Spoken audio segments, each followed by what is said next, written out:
Hello, everyone. Welcome to another Winner Circle Sports Betting Podcast. I'm your host, Sean Higgs. It is Wednesday, October the 23rd. Chip Chirimbes with me, as always. No, Brian Biller. Brian was he was detained. Apparently, he's he's in a trial of the century. Apparently, in Pennsylvania. No, I'm just kidding. He's a little under the weather. It happens. Yesterday we were talking, Chip. We get a little allergies. We're talking about Fargo welfare. We're like, it's that time of year. The weather changes. The nose, it happens. It happens. So we wish Brian the best. He'll be back with us next week. Me, Chip, Doug Upstone. Tomorrow I'll be covering some NBA. But today, we're going to get to a couple college football winners. But before we do that, hit the like button here on the Winner Circle YouTube channel. Like, notification bell, subscribe. Free pick videos Monday, Tuesday, Wednesday, Thursday. Me, Chip, Doug, Brian, Matt. Friday and Saturday, free pick videos. Doug, Paul Bovey, Jim Feist. They got you covered NFL. Live show, Monday Night Live at 7 o'clock. And a Friday football live, 1 p.m. Eastern. You don't want to miss out on all the live stuff. Again, free pick videos here. Wonderful. But the premium stuff, courtesy of our host, gamblersWORLD.net, or not our host, but our sponsor, where all of our packages, 3, 7, 30 days, are guaranteed. We show you a profit over that time, or we credit you back, and we try to get back in the winner's circle, so to speak. But honestly, you get on for a week or a month, you're going to make some money with us. We had a leaderboard. Win or lose, always the truth. You see how we do. World Series starts up Friday. Yankees and Dodgers. $99 World Series special. Make the smart money move, folks, because, I'm going to have the game up. It'll be $34.99. I'll have a game 2 or game 3, whatever. You're going to save money by getting a $99 World Series deal. Also, the NBA tipped off last night. $7.99 for the entire season if you're looking to get down in that. So you got NBA, cold cash on the ice. Hockey season has begun. And, of course, we're in the thick of NFL college football. Man, we're like a month away from bowl games, basically, in college. Where's the time gone? I think I covered everything. Chip Chirimbes, my guy, how are you? You were talking about the Lakers last time. I'm like, the Lakers. Here, like NBA, it's like, wow, time flies. It's like Halloween's next week. It's going to be Thanksgiving, bowl games, January. Next thing you know, it's March Madness, and we got baseball season starting, and it hasn't even ended yet. It goes so fast. Well, I have to be happy the way the baseball season closed, and now the NBA season is opening the same way. We had the Lakers last night as the best bet, starting the season off with an outright win with an underdog. And to tell you the truth, we got some big NFL and a college game of the year on Saturday. Now, when all the World Series and the baseball and the basketball are all coming together with the football, college and pro, it's a great time of the year for us. And we really have a smorgasbord, so to speak, of options. So I'm really loving it right now. And the NBA looks like we're started off on a good foot and look to continue each and every day. Have a 3-pack out there today, as a matter of fact, a triple play of NBA winners. Triple play. We joke sometimes, like it's baseball. We're like, I don't want to get into it. And I'm like you. I'll jump right into baseball. But NBA, I'm like a little more choosy. Like I can't get involved in NBA out of the chute like this. It's one. Although that being said, I do have the Bucks. I think +3 before the news came of both George and Embiid both being out. So we'll see how that works out. I don't know if that'll be good or bad. Sometimes getting ahead of the number has not worked all that well for me so far this season, especially in football, but it is what it is. You mentioned what you got going on. I do have I got baseball World Series for Friday, college football for Thursday and Saturday, and, of course, NFL for Sunday. But let's talk, we're going to do 3 games today. Brian didn't come, but he was going to do the Cincy, Colorado game. And I don't know if you have thought about it, because I know Brian was going to do it, but I had to bring it up, and I put it on the list this week just because I was adamant to fade this team all year. I'm like, under 5.5 plus 145. Safe to say, Chip, that is in jeopardy, as Coach Prime has the Buffaloes at 5 wins already. Now, they caught the fluky win with the Hail Mary, a double 14-point dog. They come and win at UCF. So I'm like, oh my goodness, this is how I'm going to go down here with these upset winners. Since he comes to town, they're a 5.5-point dog. Obviously, Colorado's favored. Although I think for me, again, this was Brian's game. He's out, but I put on here so I could talk about my thoughts on the Buffalo. They've really improved. Not to, the guy's going to bring in talent, but I wasn't really high on his coaching.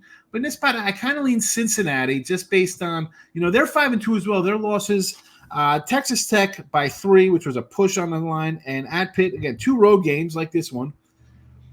And that game there, they were up 27-3 and ended up losing 28-27. Gave up 4 touchdowns like in the fourth quarter. Some crazy game there. I kind of like Cincinnati. I want to take them, but I don't want to like double up on my losses because I have my under 5.5 plus 145. So I hate doing stuff like that because you get biased. You've said it before, right? You take a future and you kind of get locked in, and you don't want to be, well, I got to bet this team because I like them for a year, when you could just, especially football, such a shorter season in baseball. We could take an over or an under in baseball season, but there's so many games you can bet on a team or get a bet against that team based on your win total. Football is a little tougher to that with the limited amount of games. But that was just, my little thought there on that game. I sort of like the Bearcats, but I can't pull the trigger because I think I'm got my prime bias blinders on there. I'm not a big Colorado fan. But what do you think? I don't have any problem playing Cincinnati in this game, Sean. And it's because I went and I looked over the stats between these two teams. Now, they're both 5-2.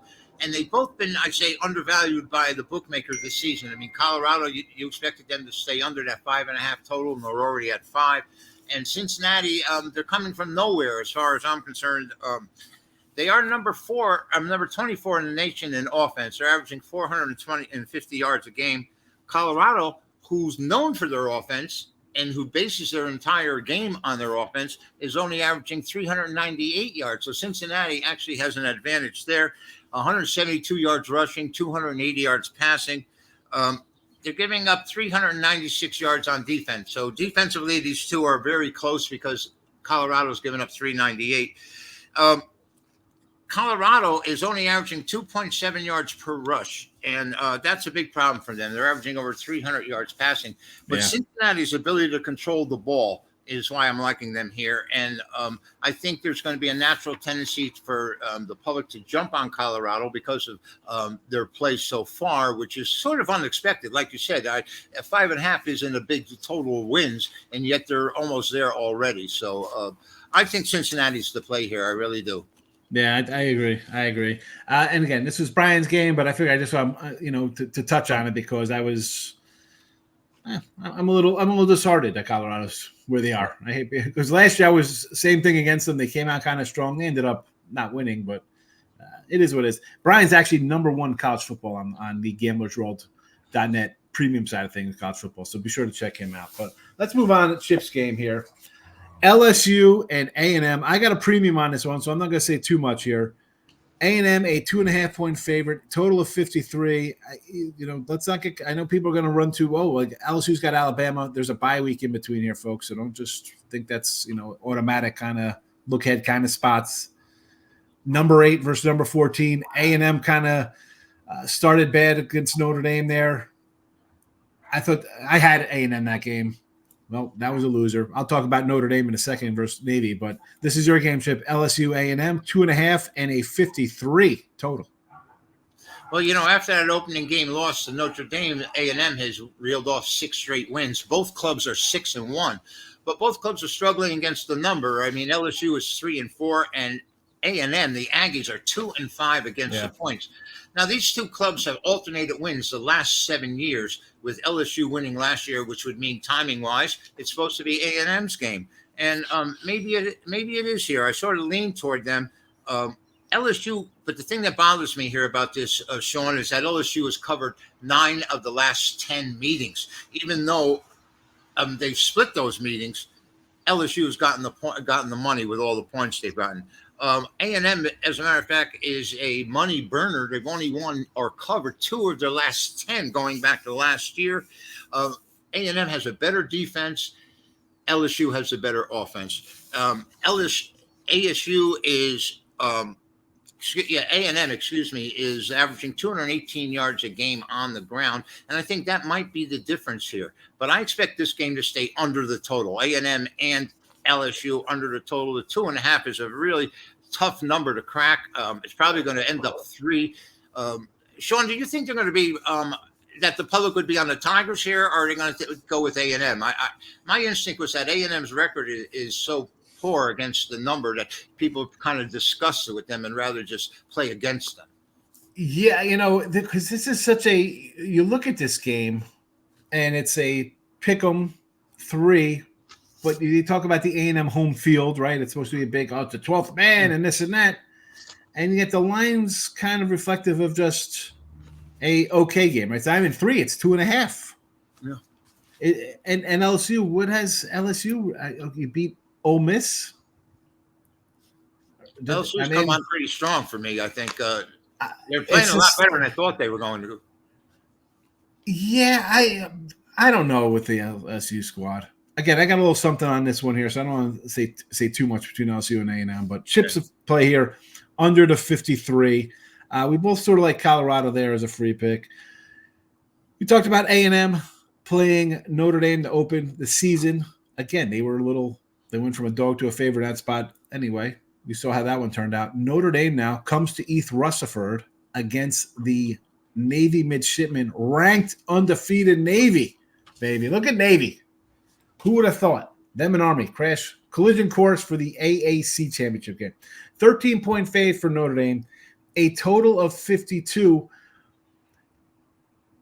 I thought about taking Navy here. I did. It was 11. It was moved up a little bit here. Last year was 42-3 in Ireland. So, and I had Navy that one. I didn't think Notre Dame would come in and just destroy the U.S. Naval Academy. I don't think that's ever good to go beat up on, guys serving your country. I think I ended up with a loss on that game. I don't remember what the exact total was. I remember maybe I was sweating it out at the end with my wife. But yeah, I'm going to look at the total in this one, Chip. Because Navy, you're going to run and put up a bunch of points, but, Charlotte and UAB to me are two teams that are probably going to have new head coaches. Temple's not a good squad. Air Force has been a bad service academy for years now. And then Bucknell. Temple. I mean, where is the marquee win is over Memphis, a high-scoring back-and-forth game, and that was Memphis off their signature win, beating Florida State and their old head coach. Kind of a letdown kind of spot. So I'm not really sold on the offense. These guys play each other every year, so Notre Dame kind of knows what to expect out of this team. I'm going to go under the 52 here. 13 points to Georgia Tech, 7 to Stanford, 3 to Miami, Ohio, 7 to Purdue, 16 to Northern Illinois, and 13 to Texas A&M on the road. It's not like Navy's controlling the ball. It's not like they're a 37-minute ball control kind of team. They're like a 25, 29-minute control team. I think it'll be, again, Navy, do they kind of hang tough? I think this game's going to be like 30-13, something along those kind of lines. I like the under. The defense has been there for Notre Dame. The offense has improved, right? They bring in a new quarterback. You see the points. I get it. But, again, 52 to me is too high because I'm not that sold on Navy to come in here and pump up a 40 spot on a Notre Dame defense that is giving up, 10 points a game? I don't see it happening. You know what? They did have a higher scoring game versus Louisville. That was 27-24, I think, something along those lines. Gave up 24 points, 31-24 maybe, a cover for them.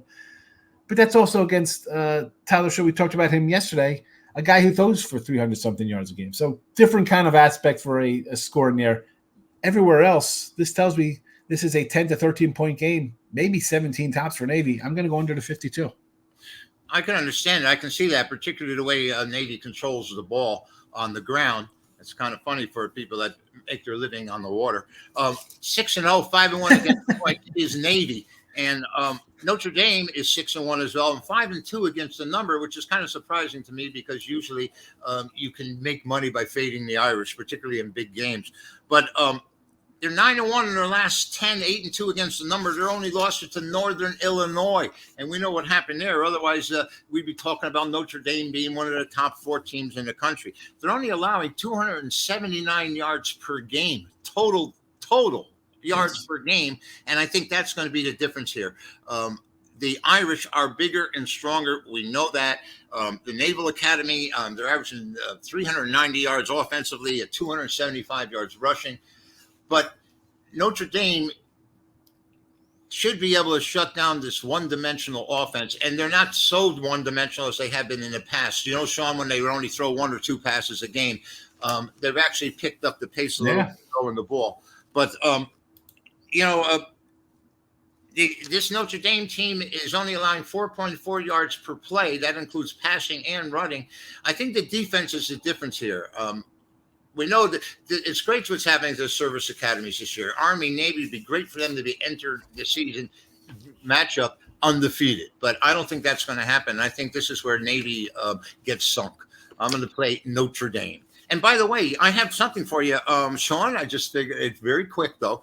October 23rd, very famous date in Major League Baseball, because in October 23rd in 1920, Sean, the Chicago grand jury indicted Abe Attell, Hal Chase, and Bill Byrne for the fixing of the World Series in 1919. They were all three charged as go-betweens. And in 1967, you ready for this? The New Jersey Americans played their first professional ABA game. They are now the New Jersey Nets.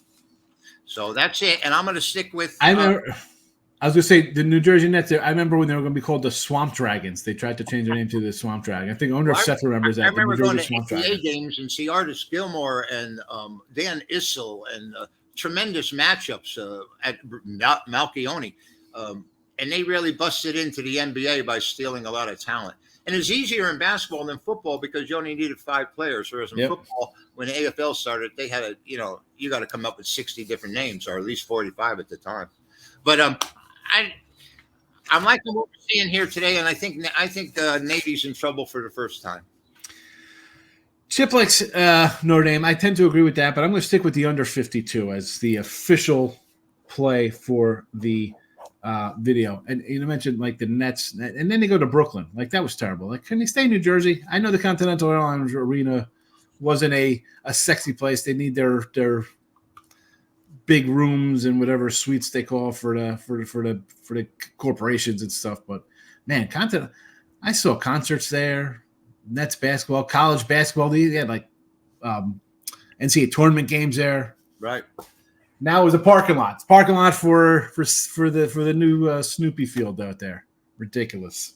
Well, it happens out here to hotels all the time. I mean, as hotels 30 years old, they're tearing it down, and that's relatively new. 30. It's crazy. The Mirage. Crazy. I mean, it's just incredible what's going on out here. But we're still able to bet these games and make some money. So yes.